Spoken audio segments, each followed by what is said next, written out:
经济领域，在欧盟推出8轮对俄制裁后，又酝酿第9轮制裁。据悉，对俄罗斯能源进行价格限制将是重点。2号，欧盟27国就将俄罗斯石油价格上限设为每桶60美元达成一致，低于外界预估的65至70美元每桶。据法新社消息，波兰一度反对这一协议，声称要将价格上限定为30美元。而周五当天的布伦特原油期货价格为每桶85美元。据美国《华尔街日报》报道，60美元每桶的价格高于推测俄罗斯原油成本价每桶44美元。欧盟认为这样不至于令俄罗斯减产，同时也不让其盈利太多。另据大宗商品分析机构阿尔古斯的消息，周三，俄罗斯出口给印度的乌拉尔等级原油售价为每桶48美元。有经济学家评论称，60美元的限价对俄罗斯几乎没有影响。60美元的限价，它其实更多的体现着一种这个市场的结构嘛。美国和这个欧盟的国家现在其实已经大部分降低了俄罗斯的这个石油的进口，甚至有些国家已经停止了这个石油的进口。所以在进行限价的话，对俄罗斯对这一方向的这个石油的出口其实没有什么太大的影响。那么它可能更牵扯到是其他方向的西方国家的这种限价的政策会产生一定的效果，但这个效果是非常有限的。俄罗斯外交部长拉夫罗夫表示，将不再向参与对俄石油限价的国家出售石油。俄罗斯央行第一副行长尤达耶娃表示，近年来国际石油市场一再出现剧烈波动，俄罗斯经济和金融体系显示出了应对能源市场冲击的韧性。俄罗斯已经准备好迎接任何变化。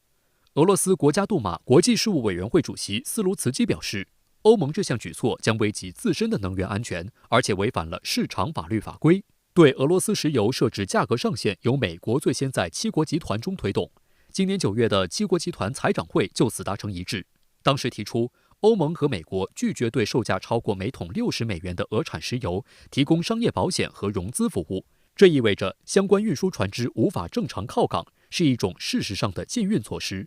但7国集团提供了一个缓冲期限，来满足成员国寻找俄产石油替代进口商的需求。实际上，有美国媒体曝光，美国企业在俄乌冲突后大批购入俄罗斯优质原油，加工成汽油等产品，在出口牟利。欧洲舆论对此十分愤怒。美国国家利益杂志分析指出，对俄罗斯石油进行限价可能将引发疯狂后果。这份杂志指出，限价的目的是减少俄罗斯的出口收入，但俄罗斯将以减产进行回击。最近几个月，欧美主要经济体领导人纷纷赴中东游说欧佩克增产，但效果不佳。一旦俄罗斯减产，全球能源价格将继续飙涨。国家利益杂志分析认为，布伦特原油价格可能会飙升至每桶380美元。如果发生这种情况，西方对俄制裁的成本可能会变得所有人都无法承受，一些大国很可能不会遵守价格上限制度。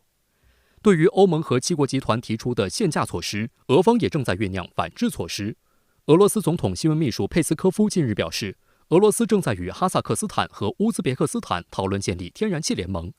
哈萨克斯坦总统托卡耶夫本周早些时候率先宣布了这一计划。佩斯科夫表示，3国将加强协调。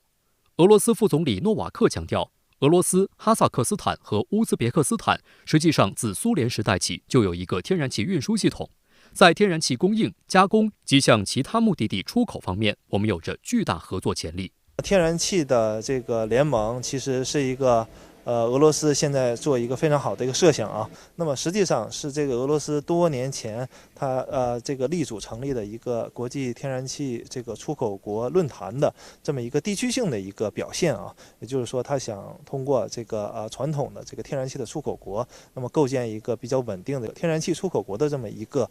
组织啊，来共同的协调这个出口。其实有很大的程度是要在这个整个国际市场的这个环境下，保住这个俄罗斯的这个国际的天然气的出厂的份额，想要这个摆脱自己这个因为整个美西方的制裁和对它的这个能源产品的禁运所带来的这个市场的一个问题啊。俄哈乌3国正在打造的天然气联盟显然正中欧洲缺气的要害。在俄乌冲突之前，欧盟约一半的天然气由俄罗斯提供，而目前4条北溪管道已经被炸断了3条，仅剩的1条也已经停止供气。俄罗斯牵头的天然气联盟具有较高的市场定价权，一旦成型，不排除更多天然气出口大国将加入。这让刚刚与卡塔尔达成15年期天然气协议的德国也感到不安。德国联邦议会能源主席克劳斯警告称，虽然德国和卡塔尔签署了能源供应协议，但是德国根本还没有找到俄天然气的替代品。彭博社指出，卡塔尔对德国的供气量仅仅相当于德国年进口俄气总量的6%。